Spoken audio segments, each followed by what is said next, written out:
Have you ever wondered how America's most horrendous penalty has fallen upon its youngest offenders, even before their teenage years?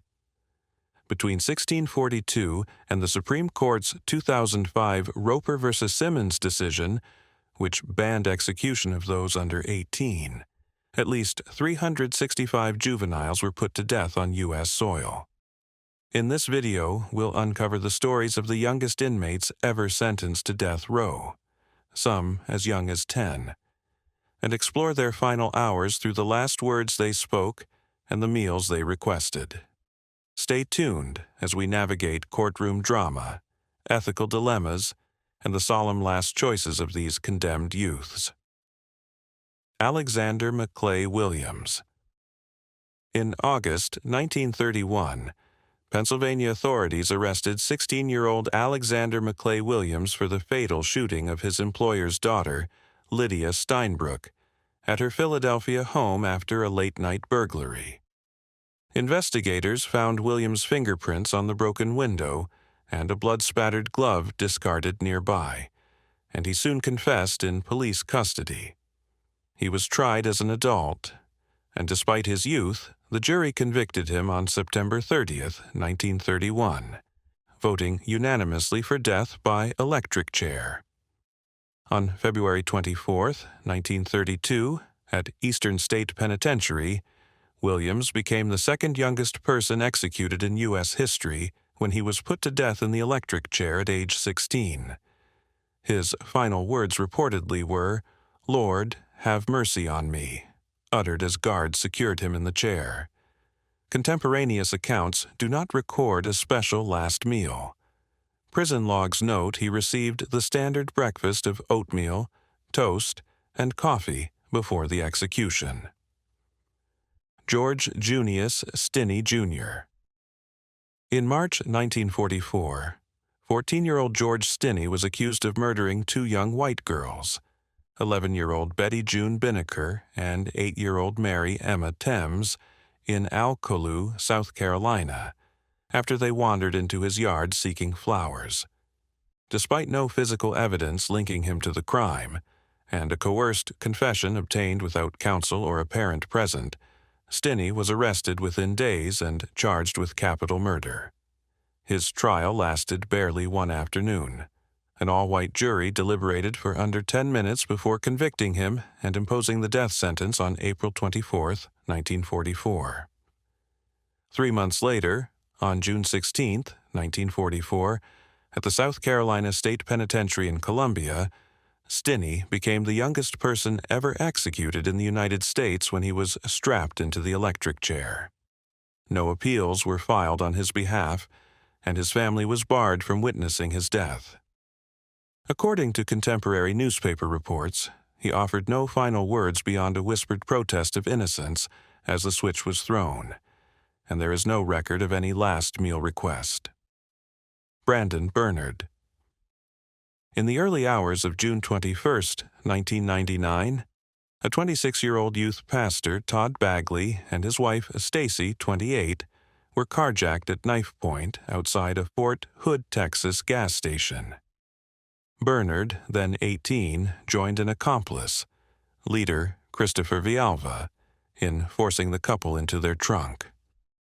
Minutes later, Villalva fatally shot both victims in the head.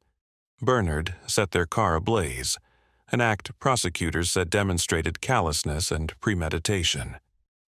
Bernard's defense painted him as a peripheral actor, only 18 at the time, manipulated by an older co-defendant, and highlighted his clean prison record over 2 decades. Despite these arguments and clemency pleas from 5 jurors after conviction, the jury returned a 12-0 verdict for death on June 13, 2000. On December 10, 2020, at U.S. Penitentiary Terre Haute, Bernard received a lethal dose of pentobarbital. Despite last-minute injunction efforts, the execution proceeded at 9:27 p.m. Central Standard Time. Witnesses included his mother, legal team, and representatives of the victims' families. No stays or technical complications were recorded. As the drugs took effect, Bernard lifted his head and offered a direct apology. "I'm sorry," he said, adding, "That's the only words that I can say that completely capture how I feel now and how I felt that day." His tone was subdued, conveying remorse rather than defiance, a final humanizing moment that resonated in media coverage and public discourse. Bernard's sole last meal request was a meat lover's pizza and a brownie. Corrections officials served these items without incident, honoring his wish for a simple, comforting meal. The modest choice contrasted sharply with the gravity of the crime and underscored the individual humanity behind the label inmate, Shaun Richards Sellers.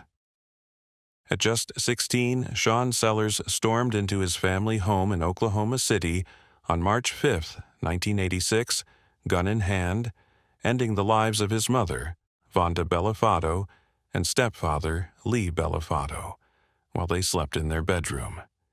Fueled by a mixture of revenge and dark ritual, he then confessed to a prior convenience store murder from the previous year, laying bare a chilling pattern of violence that investigators could tie to him through spent shell casings and his own handwritten admissions.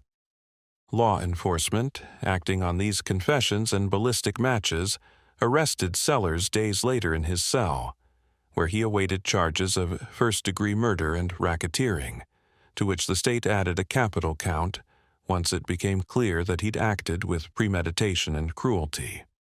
During his 1986 trial, the jury viewed his actions as calculated, unanimous in their guilty verdict, and a 12-0 vote for death that same summer.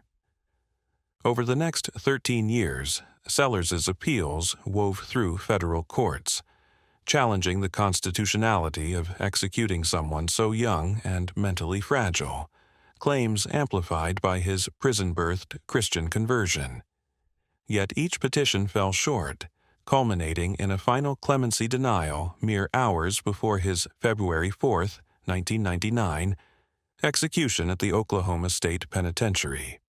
On the morning of his death, Sellers requested an unassuming last meal, Chinese fare of egg rolls, sweet and sour shrimp, and batter-fried shrimp, a humble comfort after years of isolation. As the lethal drugs coursed through his veins at precisely 12:12 a.m., he offered his only formal words to the witnesses gathered behind the glass. "Here I come, Father. I'm coming home." Then, in a haunting coda, he sang lines from a worship song. "Set my spirit free that I might praise thee," his final expression of remorse, faith, and defiance all at once. Steve Edward Roach. In December 1993, 17-year-old Steve Roach entered the home of his elderly neighbor, Mary Ann Hughes, in rural Virginia, and shot her in the head during a botched robbery. Fingerprint evidence inside her bedroom and Roach's blood-stained jacket found in a nearby creek formed an unbreakable link between him and the crime, prompting his arrest within 48 hours and capital charges on counts of first-degree murder and firearm use in the commission of a felony. At trial, judgment were impaired by a history of juvenile anxiety and family instability, yet the jury saw a cold, deliberate killer and returned a 12-0 death sentence in mid-1995. A string of appeals challenged Virginia's execution protocols and Roach's competency, but each was rebuffed, and in the early hours of January 13, 2000, he was led to the gurney at the Greensville Correctional Center. When asked for last words, Roach calmly recited the 23rd Psalm, a final testament to his turning toward faith behind bars.